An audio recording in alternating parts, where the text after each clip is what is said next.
Hello, Mukama waffe Yesu yeebazibwe. Ab'enzikiriza endala, assalaamu alaikum. Ekisooka mu byonna, nsooka okwebaza Katonda atukuumye ffenna era mbakulisaayo mwenna omwaka omukadde era ne mbaaniriza mu mwaka guno omupya gwe twakayingira nga ngamba nti Mukama mulungi. Amannya gange mpitibwa Masera Judith. Mbadde awo ne nfuna ekirowoozo ne ŋŋamba ndina ekintu kye ndowoozezza ne ŋŋamba ka nzije nsharingako ne baganda bange. Kino ekintu kye ndowoozezza si lwe lusoose, abasinga mubiwulidde mukyabiwulira era abantu bakyabyogera, naye era tekiŋŋaana nange okuvaayo nkole ki, nsharingeko nammwe. Mbadde awo ne neebuuza, naye wali obaddeko awo ne weebuuza, omukwano omutuufu oba mukwano gwo oba gw'oyita mukwano gwo omutuufu yandibadde nga y'ani? Ye omanyira ku ki nti y'ono mukwano gwange omutuufu? Ye omanyira ku ki ddala nti y'ono omukwano? Ne ŋŋamba ka nzije nsharingeko nammwe katono bwe kati, naye nkusaba naawe bw'oba okafunye kasharingireko n'omulala. Our discussion is basing on who is that best friend of yours? How do you term somebody to be your best friend or a good friend or a friend? What does a best friend,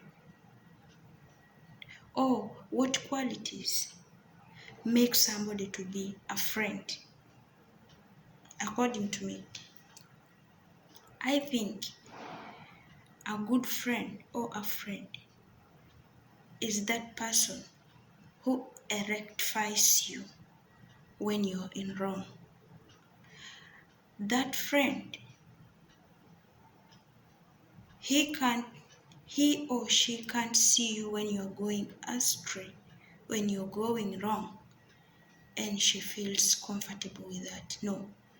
She or who will come out and say, no, Judith, no, here there is something wrong. The road you're passing, it isn't the right one. This is where we have to pass. This is where you have to move to make you be that best friend of mine too. Oyo ye mukwano gwo omulungi. Era singa oba olina that person who corrects you when you are in wrong, mwebaze. You deserve him or her in your life. Never take that person for granted, because when you lose her or him, you might end up nowhere. Because most people whom we believe being our best friends, they are never there to correct us when we are in wrong. A best friend is that person who grieves together with you.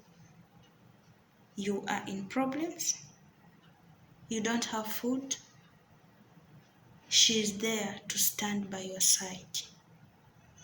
Without going outside telling people how you sleep, telling people the dirty things of you, but she is there to face them together with you. If you have one like that, never take her or him for granted. You are in a right track with him or her. A best friend is that friend who fears to lose you in her life. A best friend is that person who is happy over that achievement that you've got in life. There are many people whom we call to be our friends, but when she or he sees you benefiting, achieving something, she or he changes the color. Ask yourself, the one you have, how is she or he behaving? a best friend is that one who sees what fits for her friend, what fits for his friend. What doesn't my friend has? She fights to see that you get what she has too. Most of our friends are never like that. If you have one, never take her or him for granted. You are in a right track, because most of the people we call our friends are never happy. They want you to be in the same level for the last 10 years. They want you to be crying and suffering every now and then. She wants you to keep begging on the streets, never to be upper than her or him. But if you have one who fights to see you somewhere, stick on her. You are in the right track, and never take him or her for granted. From today onwards, you and me, start your own analysis on the people we call our friends. Those ones who are next to us. Are they friends in need and indeed? Or they are friends in need only? Because we have those ones also. They want to show that they are your friends when you are partying. They want to show how better they are when you have something to eat. But when you are crying, she or he will never be there. So if you have a friend who is there in better, in worse, in good, in fair, which means thank God for that, because most of us, we lack people like those ones around us. Never take her or him for granted. She is your gold or she is your diamond, because most people tebatwagaliza naye nga beefuula okubeera mikwano gyaffe, naye nga muli mu mutima afa olw'ekitono ky'otuuseeko mu bulamu bwo. Naye singa oba ofunye omuntu asobola okugamba nti Judith, no, wano oli mukyamu. Singa oba osobola okufuna omuntu ng'akubuulirira ng'olina ekikyo ky'oteesa n'omugambako n'akisanyukira, bambi kyebalize Katonda, kuba batono nnyo abakikola. Batono. So, tuyige okumanya emikwano gyaffe emituufu gye giriwa. Omuntu asobola okubeera mukwano gwo ng'alina kyakwagaza, bw'akifuna n'akusamba, bw'akifuna bw'akituukako n'akuvuma, n'atakulabawo. Naye ate omulala gw'ayise mukwano gwe ayinza obutamuyamba nga ggwe wamuyamba. Kale naffe abeefuula mikwano gya bannaffe, naye mu mutima muli ng'omanyi olina ky'oyagala, mwetereeze. Kuba okufuna alinga ono oyinza otwalira emyaka egyo okumufuna, kuba batono nnyo abasobola okubeererawo. So oli bw'aba akubeereddewo mu mbeera yonna, mubaleemu ak'obuntu era mubaleemu amagezi.